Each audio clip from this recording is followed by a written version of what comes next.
I just want to weigh in more on recapping a radio. My system is uh, replace the capacitor.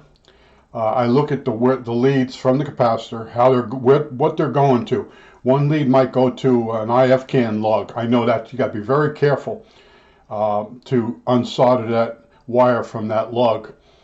And if it's wrapped, like someone stuck it through the hole on the IF can lead, and they wrapped it around, I cut next to the capacitor, and then on the other side of the capacitor, and I clean the wires, and then I lay in a new capacitor.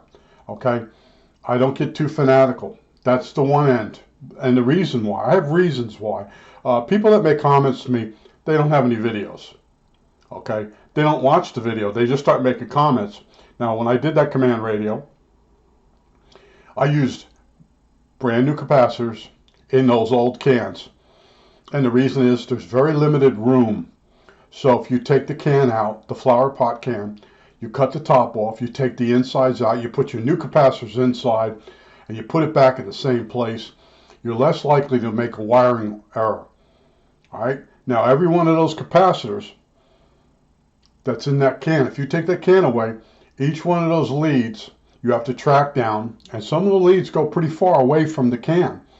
So now you got to find that lead, trace it through it. It's going to be stiff as a board, and you got to find it where it goes to. You got to unsolder that lug, put the capacitor on there. Now you got to look for a ground lug. All right, because every one of those flower pots is actually a ground. So it's just so much quicker to take the flower pots out, put new capacitors inside them, and put them back in. Now, people don't watch the video all the way through. They just start, and you got the guys, oh, you got to make it look original, wow, wow, wow, wow. I understand what those guys are doing. They're making it really hard, and they're being really professional. And professionalism is you replace something and do it the right way. So if another professional comes in there and looks at your work, he doesn't laugh at you. That's professionalism. Okay? Some people, it'll work. This will get it done. This is quicker. That's not professionalism. When you're professional, you won't be embarrassed by anybody that opens up something you repair. All right? And you'll be able to stand your ground. That's professional. Now, I realize in this country and in the world, everybody's cutting corners. Okay? Nobody gives a rat's ass. All right? I still do. But there are cases, even me. I look at a lead for a capacitor, and it's going to an IF can lead. And I know those things can just snap right off on you. So I basically cut the wire next to the capacitor, or the lead for the capacitor next to the capacitor, and I use that lead to go to the new capacitor. But I also clean it off and tin it, and make sure I have good contact. Okay? But I just wanted to say, in the case of the command radio, that there's many advantages by putting the capacitor inside the old cans. One reason is it makes it look neater. That radio gets so crappy looking, and other people put terminals. They take terminal strips and they mount them where the flower pots were, and then they mount the capacitors to those terminals. Then they run the wires. What a nightmare. Okay, so what I did on all of mine was I took the flower pots apart, and I heated them up with a heat gun and drained the wax out and put new capacitors in and did a nice job. Okay, didn't do a perfect job. A real perfect job I would have made a tool to roll the top back on that flower pot, pull that mica out, put the new caps in. Instead, I cut it off with a Dremel, and then I epoxied the mica back on the lid. It does fit in an indentation. But, you know, I love people. They don't watch the video. They don't listen to what I'm saying, but they start to argue. And then when I click on their name, they don't have any videos. It's very easy to go after somebody else when you've never had videos and have people go after you. Okay? Very easy. All right? If the moment you put some videos up and you got the nitpickers like yourself nitpicking at you, but you know not to do that because you're a seasoned nitpicker. Seasoned nitpickers don't put themselves out there in any way, shape, or form. So they can nitpick without being nitpicked. All right, nitpicked. All right, I put myself out there. I'm showing you what I'm working on and why. I told you why. That radio is so much neater looking than anything else out there. Okay, I've seen how people recap them. That's the first thing I went looking for. I went bodged. The other one bodged. Don't like it. Can get lost. And like I said, when you unsolder those wires from those flower pots, they're stiff. The insulation is an asbestos type material, and it's got rubber in it with an asbestos jacket. Looks like cloth, but it's asbestos. And what happens is when you start wiggling that wire, and you got to follow it through underneath the nest, and you'll get lost, and you'll put a wire in the wrong place. That's what's going to happen. That's why I looked at it. I've been down this road before, and I said to myself, rebuild the flower pots. So I looked at how people did the flower pots. One guy cut it with he cut them on a lathe, and I went, no, don't have a lathe anymore. And then I looked at another guy who used a pipe cutter. I looked at bogus, and then he resoldered the two halves of the flower pot. Bogus, sloppy looking.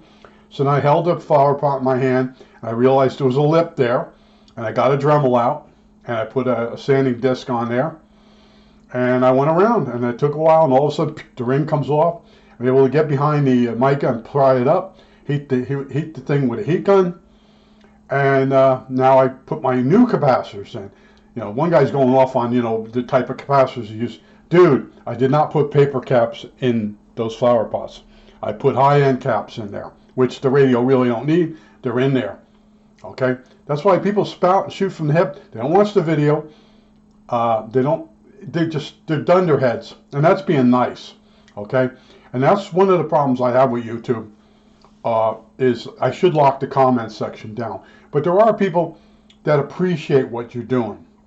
Okay? Like I put the Blade 70S, reset the trims.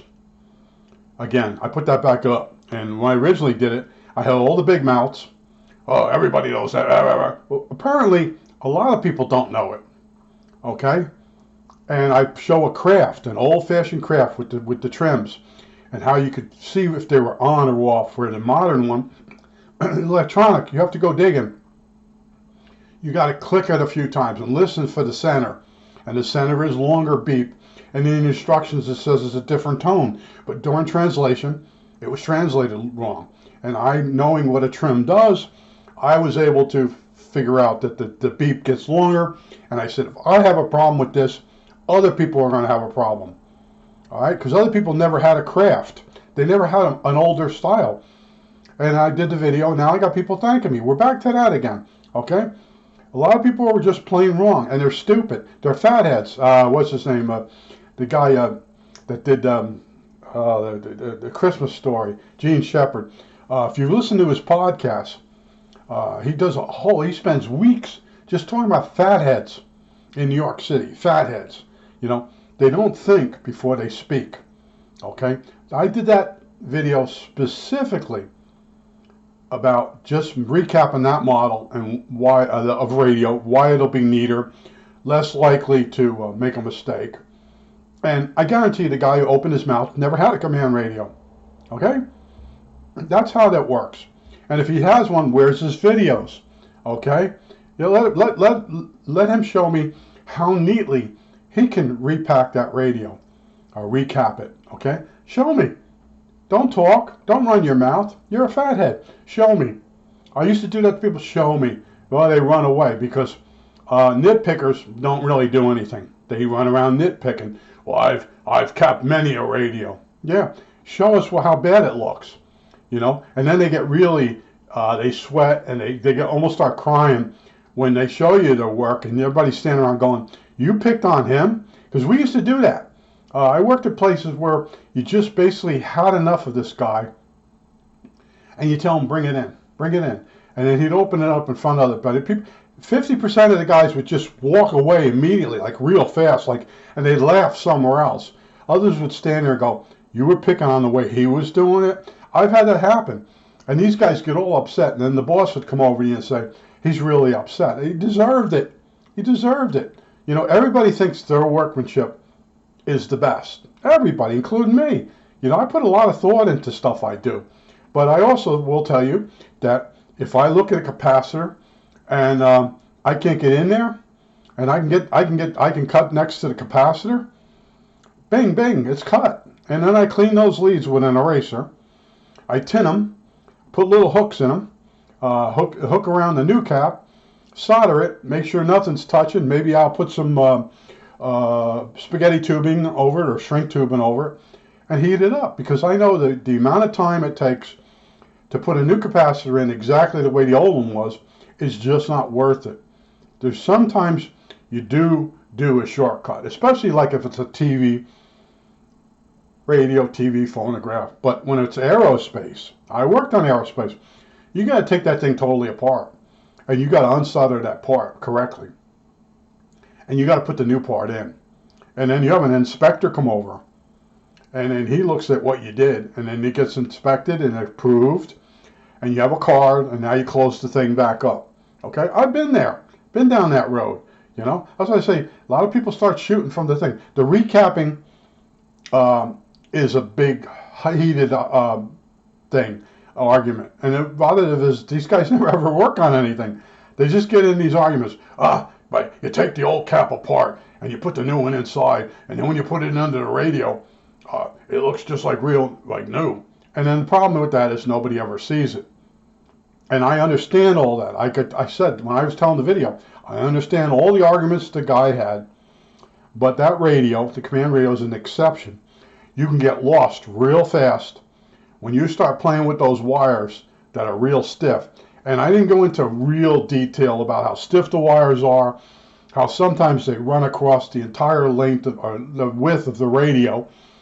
And then now that capacitor has to be grounded on one side and put down on this terminal. It might not fit in that area that good, and you kind of lean it over. Looks like crap. And what I did was I went looking at how people had recapped those radios.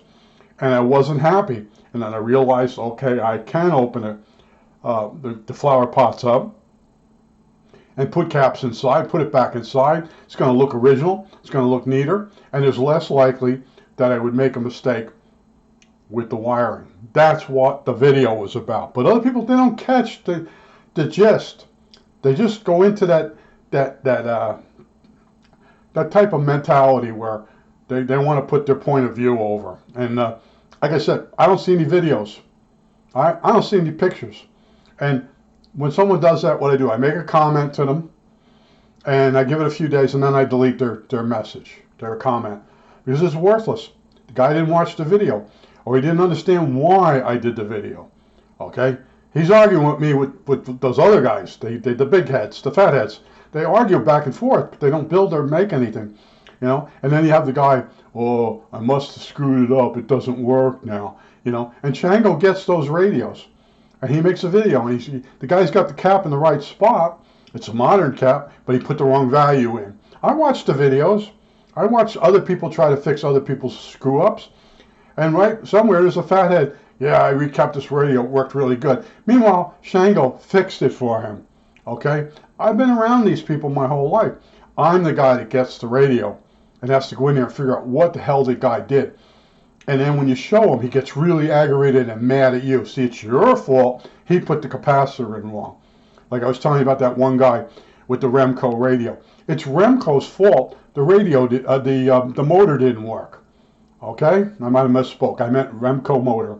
But in other words, these guys are out there, and everything they do is gold. Okay? It's like if you go to a ham flea market, you get guys selling a piece of shit, and they talk all about the radio like it's brand new. And you look down on this thing, and it looks like it's been beat with chains. And the guy's talking like it's a brand new one. And then you walk a little further, and you find one that's in great shape and half the price. That's because some people think everything they own is better than what other people own. But it's delusional. They're actually delusional in their head. Now, I always talk about that one neighbor I had that was an engineer. he would talk about the thing like it was brand new. And then he gave me a radio one time I told you to fix because he couldn't fix it. And he had put a substitute tube in. But in the book, which was from his company that he worked for, it said add a jumper in there. And I went and took the radio from him. And I looked at that tube and I got the cross chart out, which I'd gotten from him. He gave it to my father. Got it out and I saw the little asterisk and I read it. It says add a jumper from 8 to 7 or whatever. And I added the jumper and the radio come right on. That's the problem. He changed the tube that was bad and put in a substitute and on his book. And then he starts arguing with me, well, why would you add a jumper? And then I told him, and he's arguing. I said, I showed him the book. And he continued to argue, and I said, let me point this out to you. You gave this booklet to my father. This is the company you work for. Oh, the look on his face. It was priceless. I wish I had a camera at the time. Now he's standing there holding the booklet. Well, why would they do that? Well, you go ask him. You work there. Okay? I've been up against all these people my whole life, you know, and that's why when someone says, can you look at something for me? Oh, that's fighting words now. Can you look at something? It means fix it for free. Okay? And if you say no, I guess I'll throw it out. And I guess you will. I guess it will be in the landfill. Because I did a lifetime of fixing stuff that people bodged, or I was trying something. Those are my favorite words. I was trying something. They have no clue what they're doing, but they were trying something. And if it don't work, they throw it out. Or in my case, they'd ask me to look at it. And then there were people that gave me stuff, and after I fixed it, they asked for it back. Okay? That's hilarious stuff. See, I sit here now that I'm older and I'm retired, and you have a certain amount of time during the day that you sit and think about stuff and how there are fatheads out there, and they're little sneaky little people. And, you know, you turn the lights on, they run like cockroaches. But I'm always amazed at, they don't have any videos on YouTube, but they make comments. And they don't watch the video all the way through. They don't get the concept of why you did the video. That's amazing, okay? They just immediately go right into their 5 stories. Like I said, a lot of older people, they have 10 stories. And they'll pull every conversation over to get into one of those 10 stories so they can tell it, and you can't get them to stop. And it's so annoying. Now I know certain things I don't say around certain people, so it'll trigger one of those stories. The other thing I do is I also, when I realize I've triggered the story, I immediately have to say, I gotta go. Oh man, I'm late. I gotta go. You know, you just got to get yourself away from those people because they're toxic.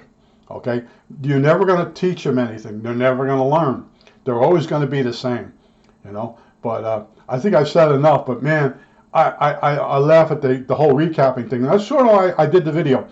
I saw this one guy do a really good video, and he spelt out all the reasons why you don't want to recap a radio. Because no one ever sees it. But my gist, what I was doing was saying on a certain radio, you want to recap it a certain way because you don't have the room, and if you're not experienced, you're going to get lost, and you're going to bodge the radio. And it was called an exception, right? A recapping exception. But that concept was lost on a fathead. Oh, and then he's telling me about really good caps and stuff. Hey, I know all about caps, dude. I went to school for electronics. I was in electronics. I was one of the top techs all the time. All right? I fixed stuff for people that couldn't fix stuff. I fixed stuff for techs that couldn't fix stuff. All right? They give it to me. I know you'll figure this out. You know, they don't want to work on it. They don't want to get frustrated. All right? They want to fix, they want to cherry pick. They want to get a rack of circuit boards they got to fix and pick out all the easy ones to fix. And then that section gets all backed up.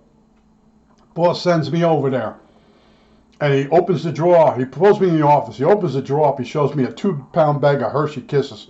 Go over there and fix the problem, and that bag of Hershey Kisses is yours.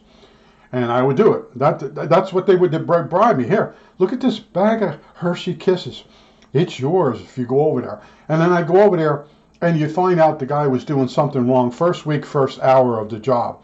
And you straighten it all out.